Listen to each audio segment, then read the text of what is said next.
C'est pas le convoi de la liberté, ce convoi-là. C'est le convoi de la honte et de l'égoïsme.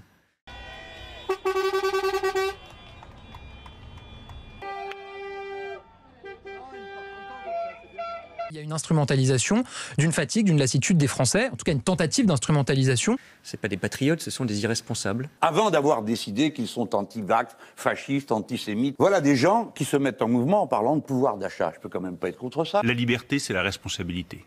C'est pas le blocage des autres. C'est une autre forme de gilet jaune. La réalité, c'est que la mondialisation sauvage, sans régulation, fait de nos sociétés des cocottes minutes. Ne croyez pas qu'ils se mettent en voiture à 2 € le litre par plaisir. Moi, je soutiens pas cette manifestation. En revanche, je soutiens le droit à manifester. C'est pas une question de soutenir. J'attends. Moi, je soutiens les mouvements sociaux et les mouvements de combativité. Je soutiens les mobilisations. Mais je ne soutiens pas n'importe quelle cause. Et je comprends parfaitement l'État de ne pas vouloir bloquer Paris.